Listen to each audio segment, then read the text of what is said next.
and get started in our webinar presentation, money market mutual funds. Change is coming.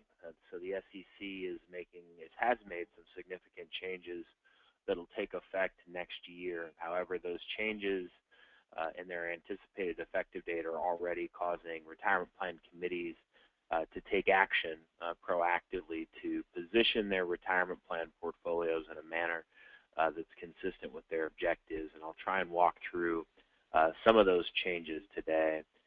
Maybe first, from a housekeeping note, your lines have been muted to help clarity on today's call. However, we're obviously eager to answer as many questions as is possible throughout the course of today's presentation. You'll note in your GoToWebinar control panel that there is a question and answer box. Please feel free to enter questions as we go along. I'll try and tackle as many of those as I can throughout the presentation and try and clean up any at the end that I haven't had a chance to talk through over the course of what I don't think will go the whole 60 minutes today.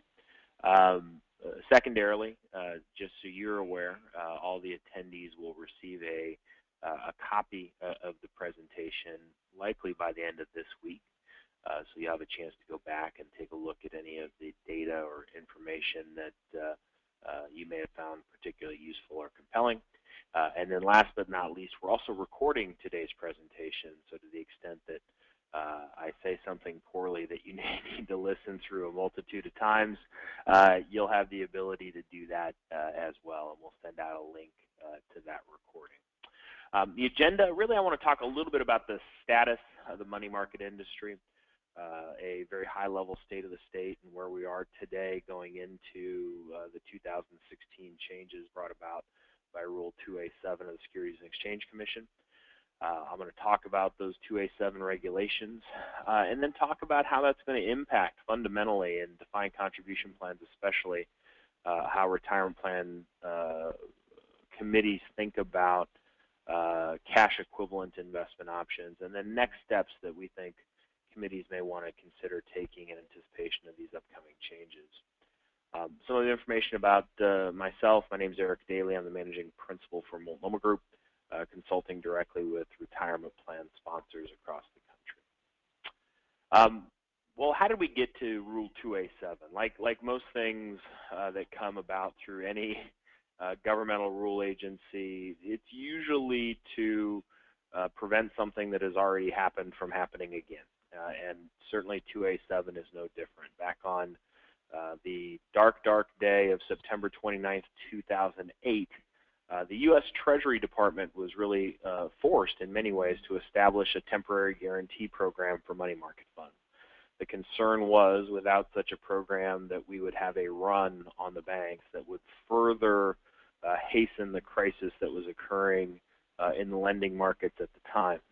So by providing this guarantee program, investors and account holders and depositors using money market investments would not be forced to take large distributions to ensure their own liquidity during the crisis. In exchange for that guarantee, the U.S. Treasury assessed a fee to the impacted money market funds of 0.01%. And that program ran nearly a year, ran to September 18th of 2009 before ultimately it was discontinued. And the good news is, unlike many of the things that happened during the dark days of the liquidity crisis, this is one where the U.S. Treasury certainly made out very well. The U.S. Treasury had no claims because of the guarantee. Frankly, providing the guarantee in and of itself ensured the stability of money market investments, and the U.S. Treasury earned about $1.2 billion in money market participation fees. So a very profitable 12 months for the U.S. Treasury, certainly at a time when not all areas were generating that level of income for the Treasury. Coming out of that, it was really clear that the U.S. Treasury didn't want to be put in a position again in the future of having to step in and provide guarantees. And if they were going to provide guarantees, they wanted to do so only in cases where the highest level of liquidity and quality guarantees had already been made to participants through the money market structure. and really tasked the Securities and Exchange Commission with coming up with a way to make money markets more liquid and more secure in the event of stressful times in the fixed income markets. It took a long time to get to a proposed rule, but back in 2013, the SEC proposed Rule 2a-7, which was really designed to limit money market investments in the securities of any one issuer to more than 5% of fund assets, and the securities subject to any demand feature of no more than 10% of fund assets. The notion really of 2a-7 being, let's not have all of our money market eggs in a single basket, where the health or lack of health of any one issuer might call into question the ability of the money market fund to make good on their promises to participants.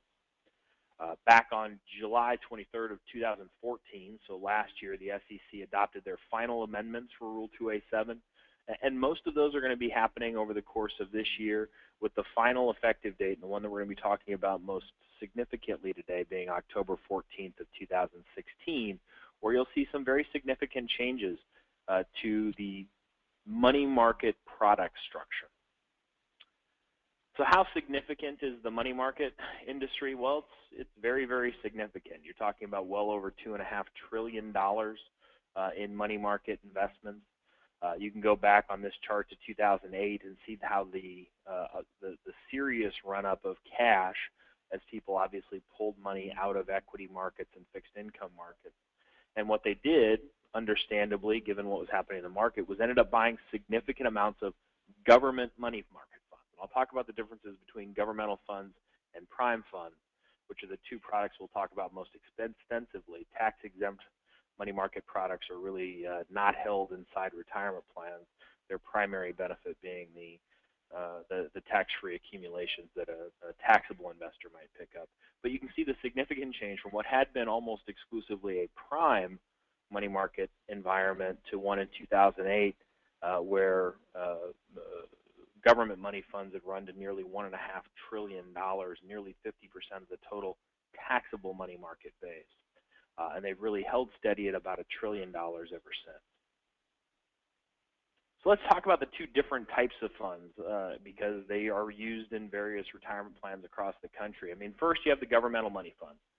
And the governmental money funds, as the name might indicate, are overwhelmingly populated with treasuries, treasury securities, government agency securities, anything that is backed by the full faith and credit of the U.S. government.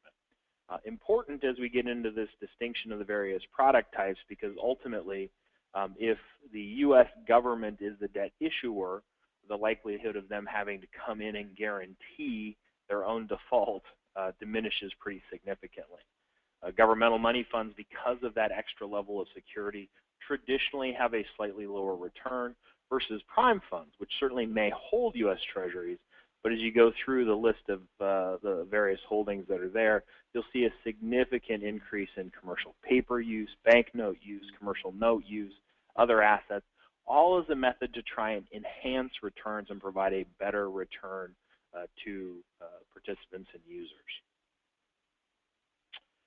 So when the SEC came down with their final rules, they really looked at this notion of prime funds. How much risk should we allow prime fund investors to pursue, knowing that if they pursue that and we end up in a situation akin to 2008 again, that the U.S. Treasury may be called upon to guarantee those funds.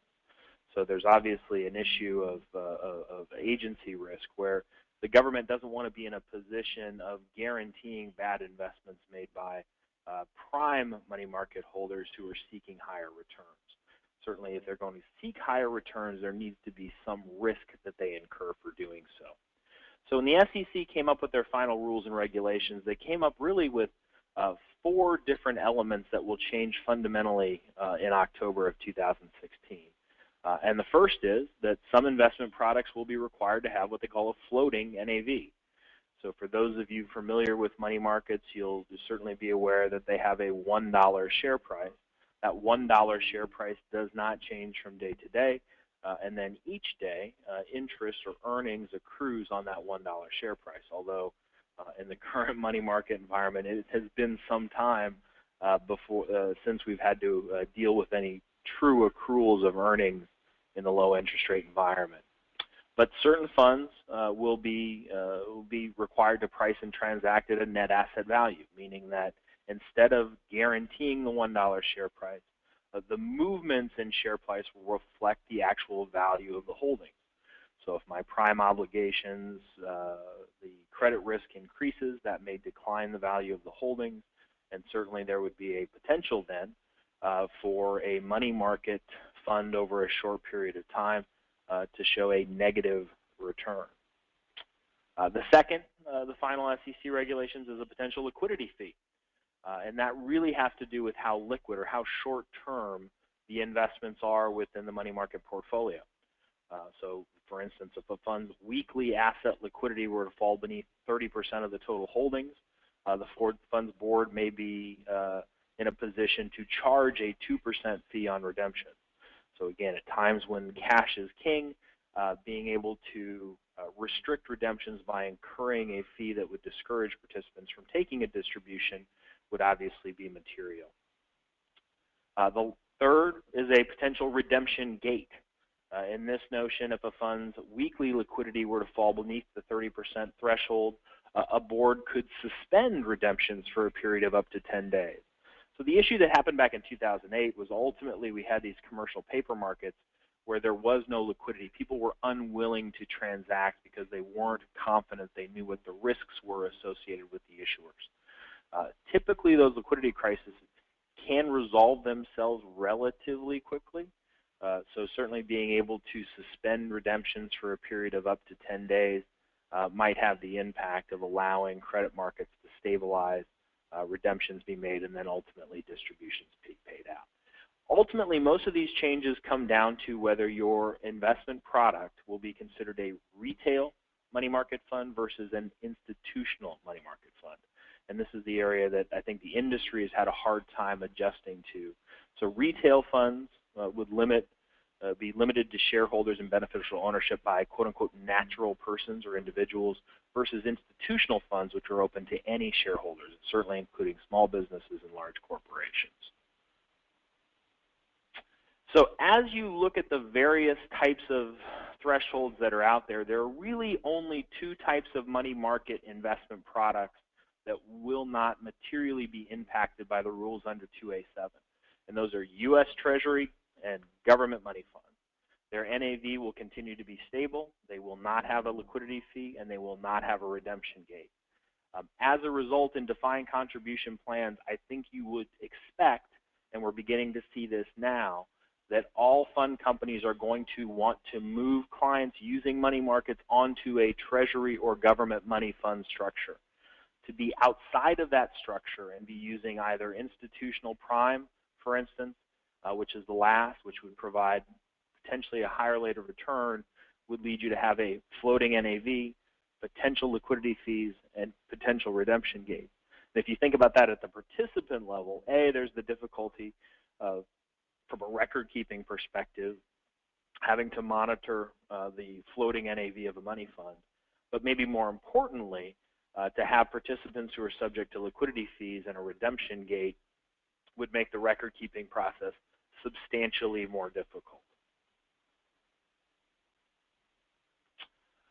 Just to get through this definition of retail and institution in a little more detail, because I think as it pertains to retirement accounts, it does look like retirement accounts for defined contribution plans will fall under the retail account. The notion being that in a defined contribution plan, while the trust in the case of a 401k plan or a custodial account in the case of a 403b plan may be holding the securities, they are ultimately for the beneficial ownership of the extended participant or account holder on the back end.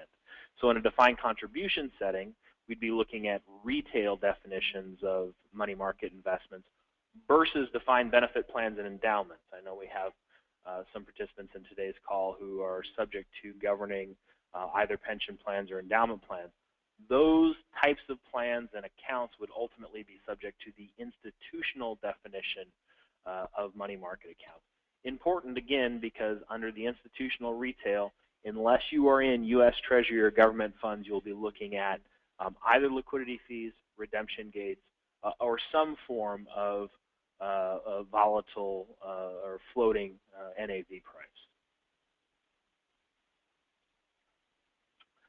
So we talk about the liquidity prescriptions, and I don't want to go through it in great detail, other than to say what the new regulations have done is ensure that money market mutual fund managers ultimately increase the quality and reduce the duration of the types of investments they hold.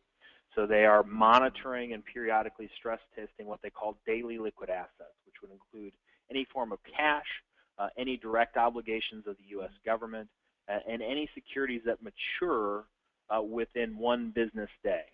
And again, ultimately, holding those types of securities doesn't tend to generate strong excess returns, especially when you add to the return equation and expense ratio that ultimately would be charged by a money fund.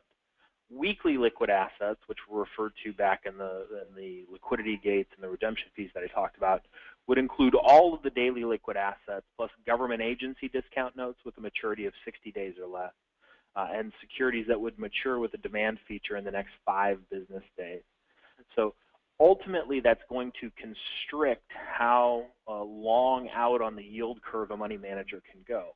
Important because ultimately in most environments, the longer you are out on the yield curve, the higher the expected rate of return would be for you as a participant. Being constricted to either weekly or daily liquid assets for a large portion of your portfolio will significantly decrease the expected return for money market products. So what is the impact of these changes to money market rules? I think number one is, you're going to have plan sponsors who overwhelmingly will move to government and treasury funds to avoid having to work through the issues related to retention gates, liquidity fees, and a floating NAV. Participants have grown very accustomed to money markets being on-demand instruments with full liquidity and that are pegged to the $1 share price. I think second, you'll see a move to higher quality government debt and shorter duration positions within money market investments, and undoubtedly those changes will reduce expected returns.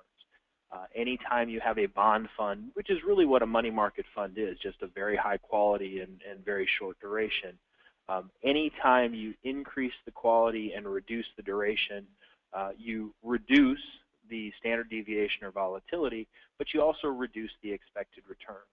And in a case where money market investments may range anywhere between 0.18 and 0.58%, trying to overcome that investment expense will continue to be very difficult for money market investors going forward, at least in the low interest rate environment that we operate in currently. And third, and maybe most important, and what I want to spend some time on today, is plan sponsors will need to evaluate the role of cash equivalents in a defined contribution plan. I think going back to the days of 404C, and you need to have at least 3 investment options, and one's equity, and one's stability, and one's fixed income, the notion of having a product which is a pegged $1 share price product has been one that most or many plan sponsors adhere to, but that may have some challenges in the new environment. I think when you look at cash equivalents under the new environment, there's really 3 things that ultimately a plan sponsor may be interested in. And I think the challenge in the new environment is that you can have any 2 of the 3 you want as a plan sponsor and as a retirement committee, but you're going to be unable, in my mind, to have all 3 of them simultaneously. And certainly the first is stability of value. So the question for plan sponsors is stability of value a long-term measure versus a daily measure, right?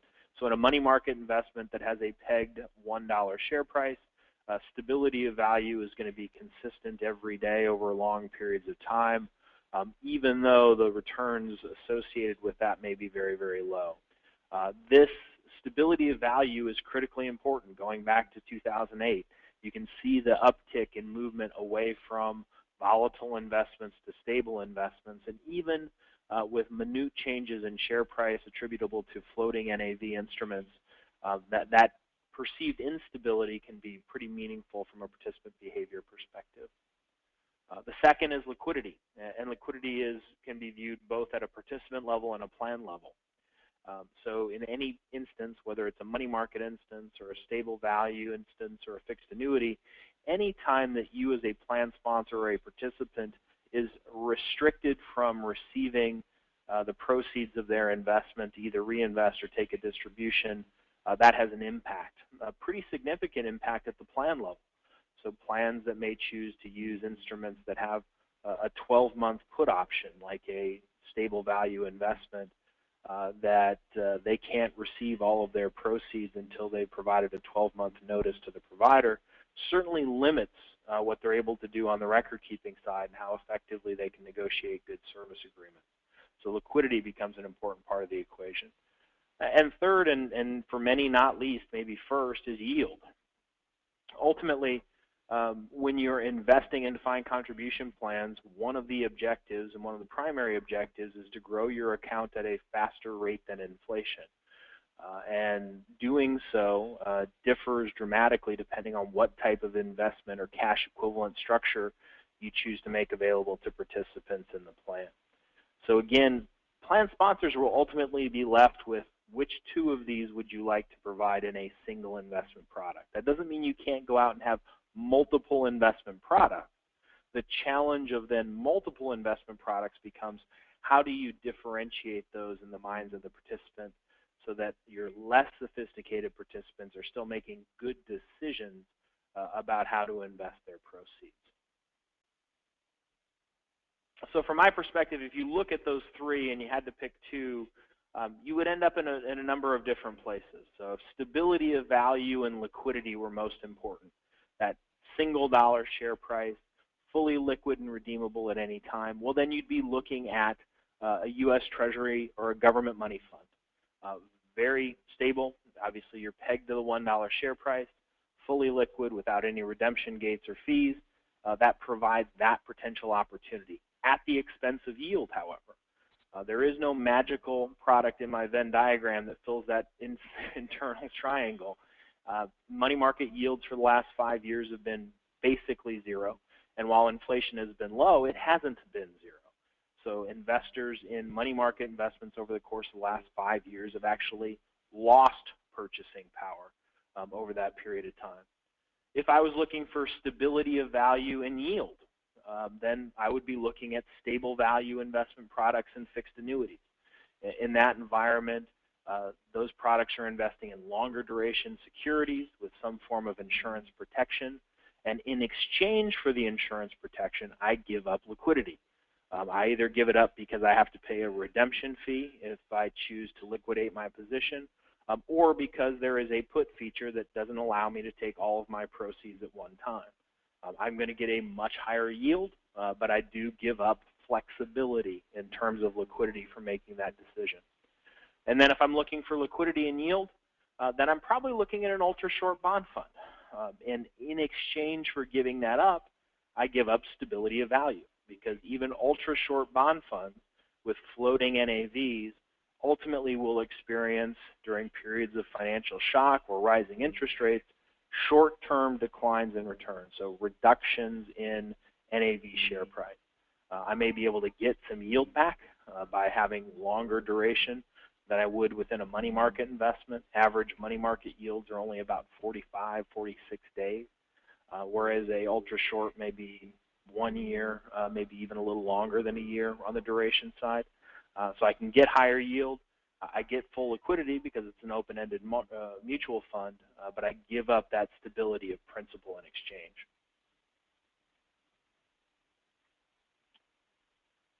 Let me talk about, I've talked about the money market structures, so hopefully I've provided an adequate overview there, but I've now introduced kind of two competitive alternatives to money markets, and the first of which being this notion of stable value structures.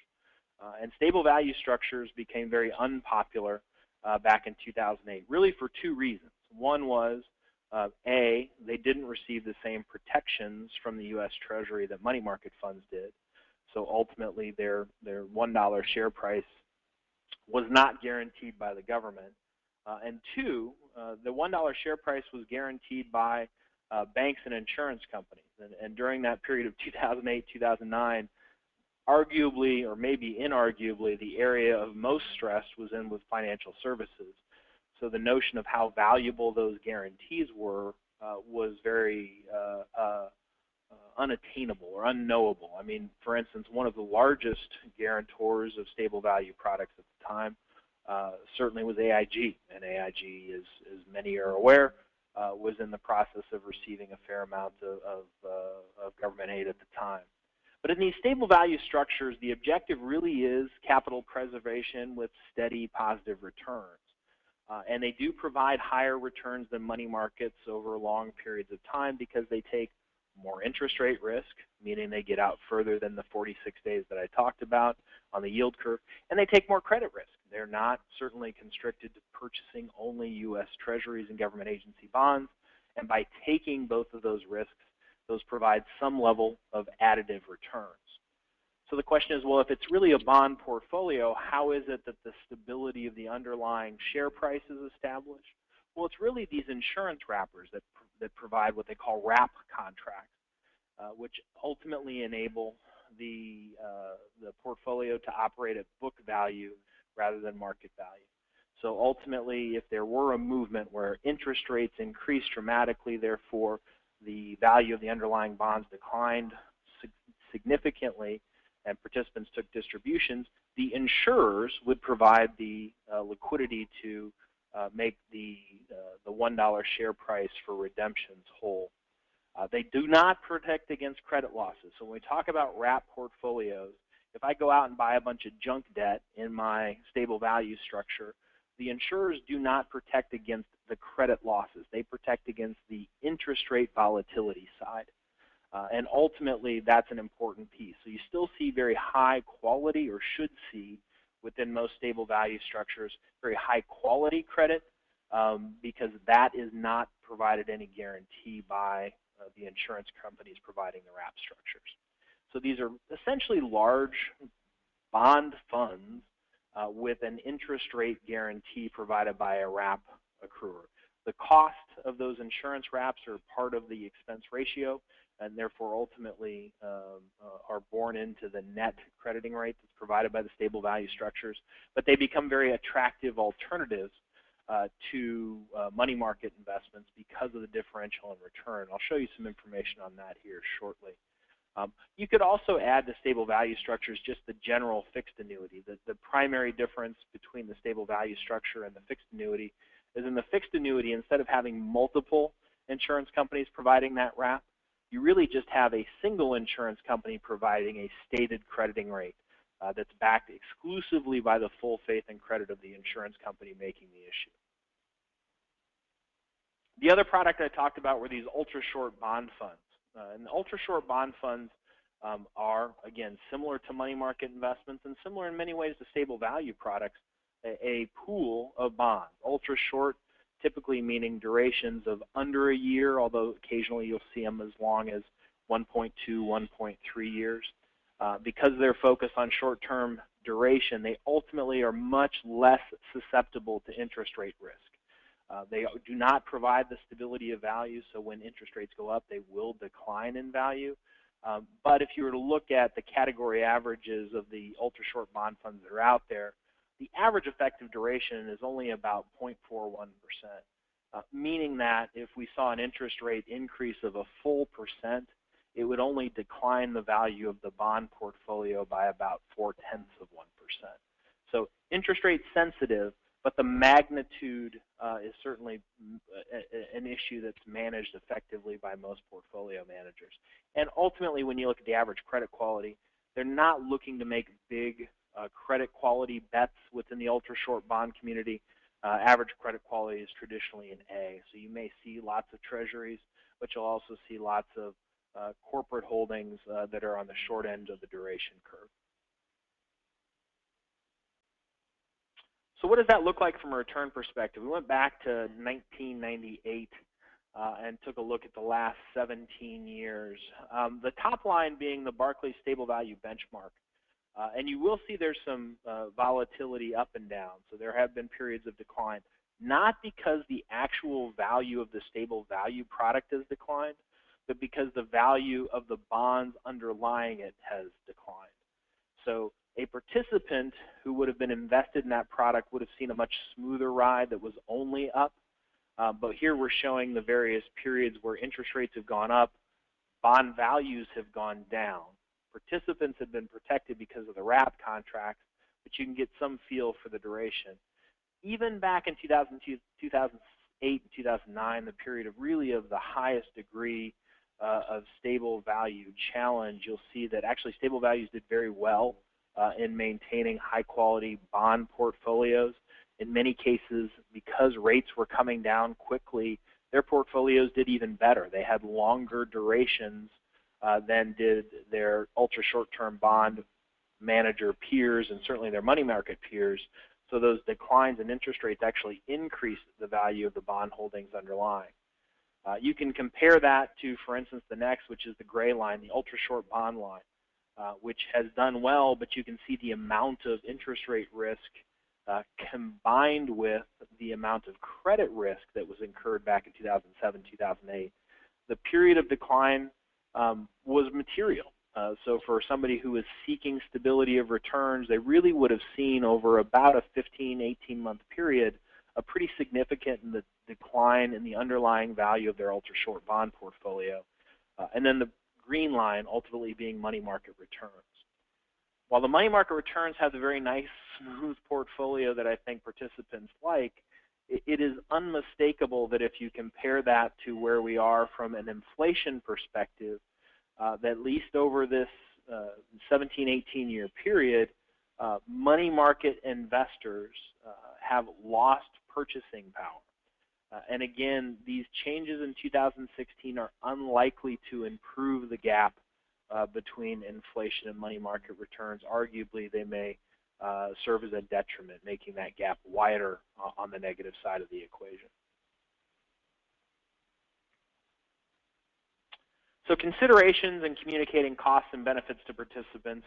We've talked about the money market portfolios, very ultra short-term securities. The advantages, they're certainly well known. Participants tend to be familiar with money markets.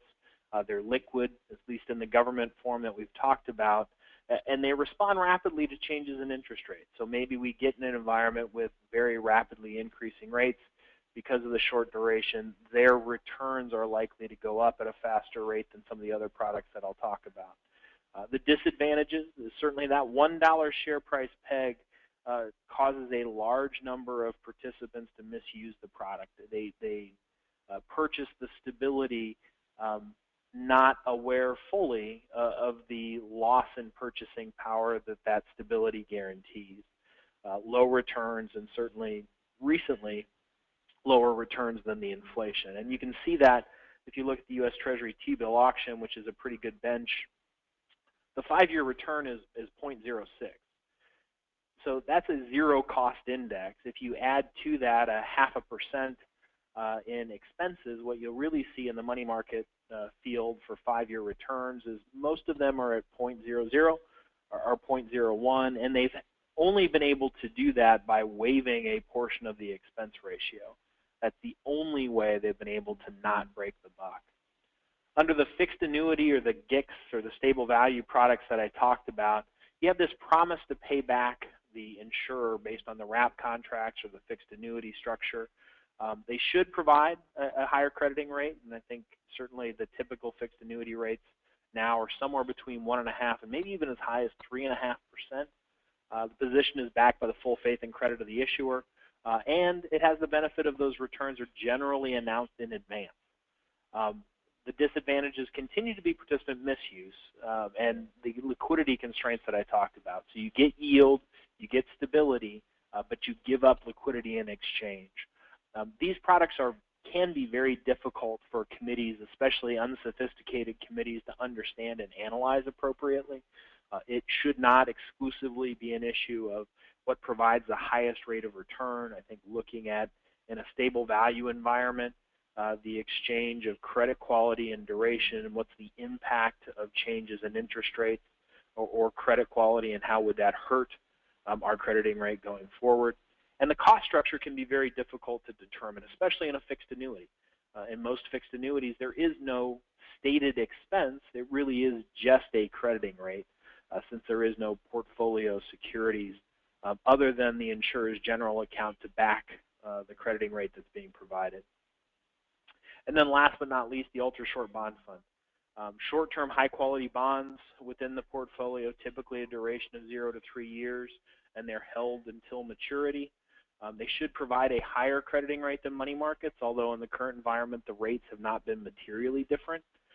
Short-term bond portfolios, like money markets, tend to respond rapidly to interest rates. The challenge is that ultimately that floating NAV gives it an appearance of being more risky than a money market investment.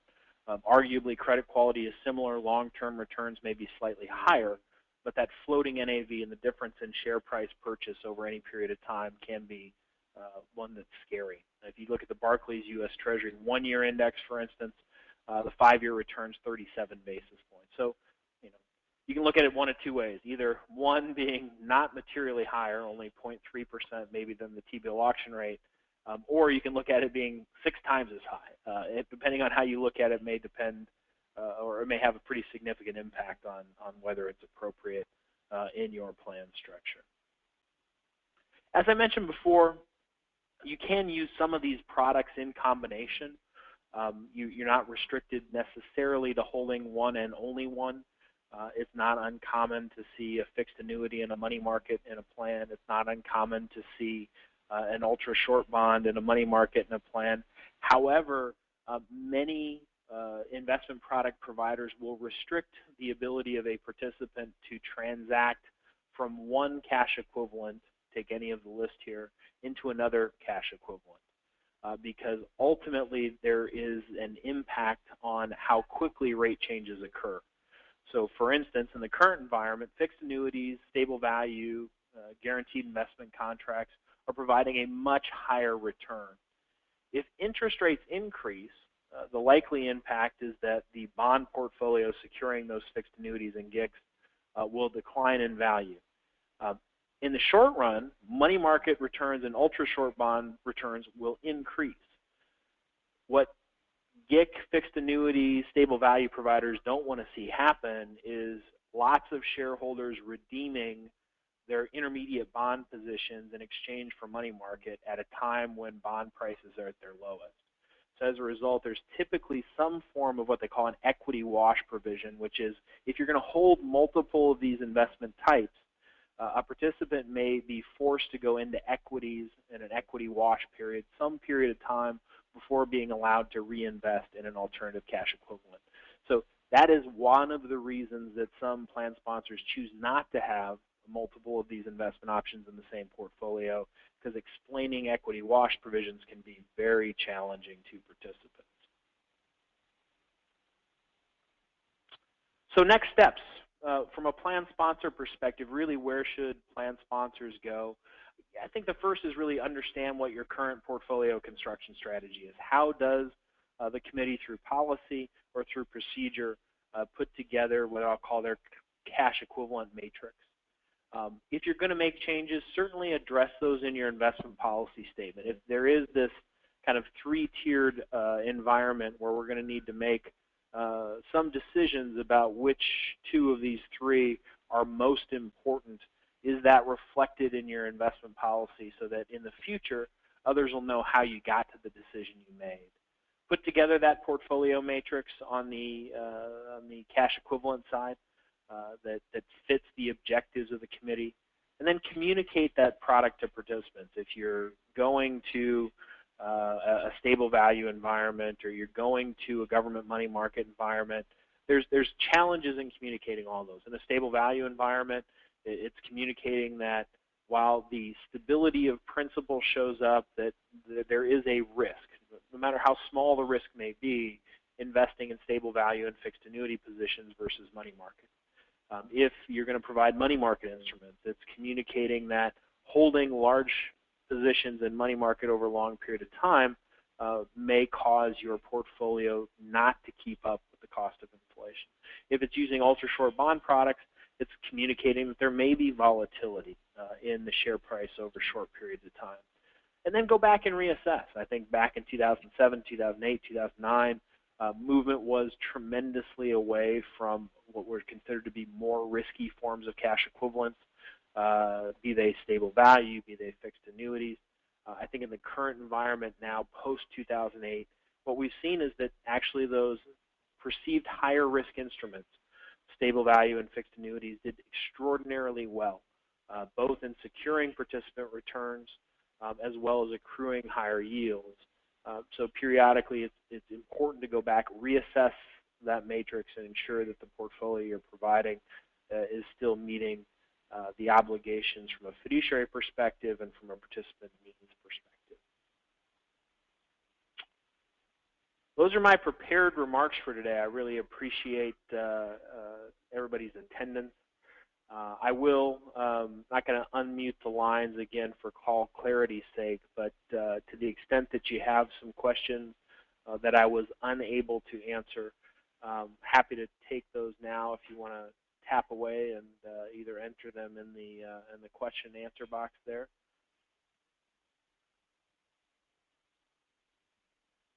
Oh, from a compliance perspective, I better throw this other one up or I'll get in trouble. So here's why, or here's the limits on the information that I have provided you today.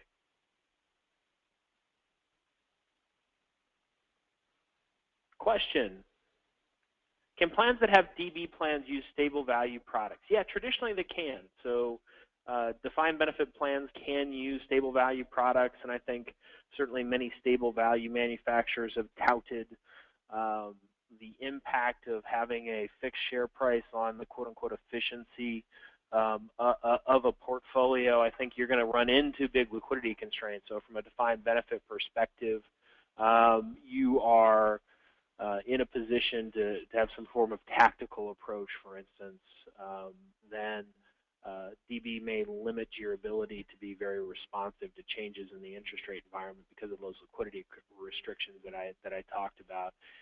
You know, ironically, what we're seeing more frequently on the defined benefit side really isn't on the short-term side of the yield curve, so the cash and cash equivalents, but instead is on the liability-driven investing side, where we're seeing extensions of very long-term bond portfolios, durations of 14, 16, 18 years as a way to hedge against the interest rate volatility on the liability side. Question: what are our clients doing right now? Are they just learning about this? Well, I think many of them have been aware of this. I'd like to think that our clients are aware of the changes in 2A7 to the money market regulations.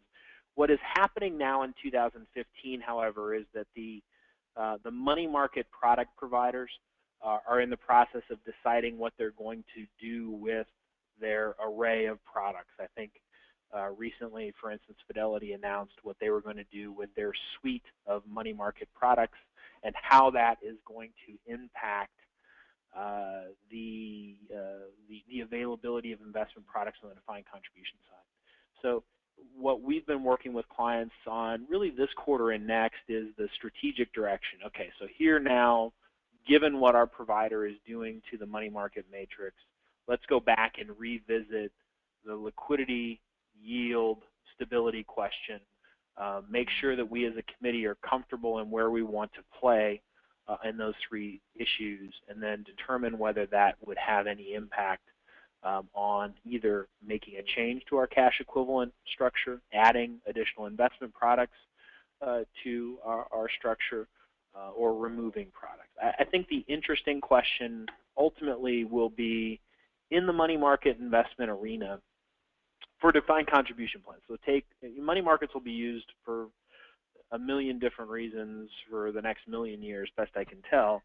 But for defined contribution plans specifically, it does create an interesting question if, especially as rates increase, if there still remains this negative gap between net of fee money market performance and inflation, what is the suitability of a product whose expected return is negative to inflation? I think that's a reasonable debate. I don't know that there's a right answer to it, but I think it's a reasonable debate. Is especially for less sophisticated participants? Do they understand those trade-offs, and are they prepared to, adjust? Adjust their product structure in the correct way. Next question: given the Department of Labor QDIA acceptance of stable value funds, what is the difference between those that are sanctioned versus those that are not offered? If you look at the qualified default investment alternative structure, which is the question here, ultimately the QDIA question comes down usually in evaluation to one of demographics. So we use the stable value either in a short-term period of time while we allow participants to get enrolled and make allocations, or if we hold them there because the demographics of our organization represent this particular structure and criteria. So the structure of the product per se on the stable value side becomes less the issue and more the question, because if you're going to use some form of stable value as a default, then certainly you would want to be in a position to having demonstrated and measured why that may be superior to the more commonly used target date, balanced risk, balanced fund type structures, model structures, separate account structures that are out there in the QDIA space.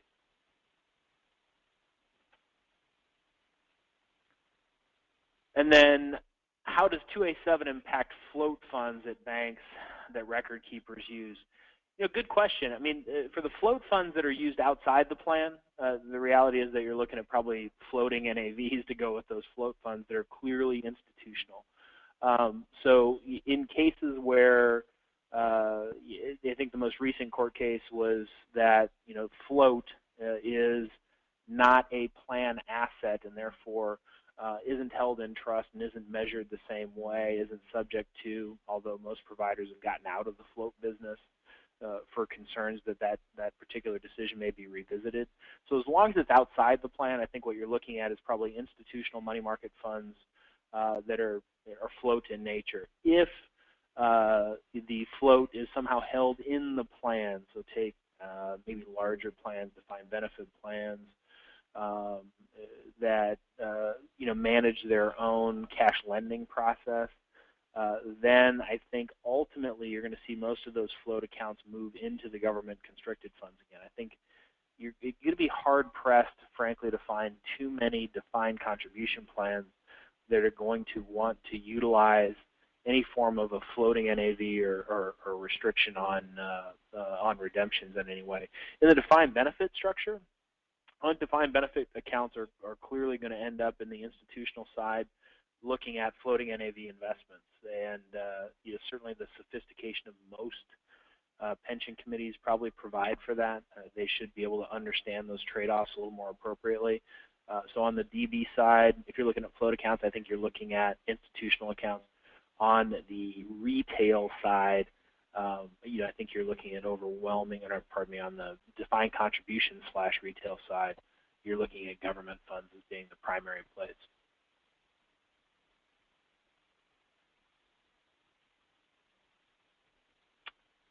I want to thank everyone for attending today. If there are questions that come up after the fact, I'm always happy to take those as well. My email address is on the site. You can submit them there. I'm happy to kind of tackle those or even respond to questions that may come up when the slides themselves come out. So again, appreciate everyone's attendance. Hopefully give you back 5 or 10 minutes here on today's presentation, and hope you all have a fantastic day. Thanks so much.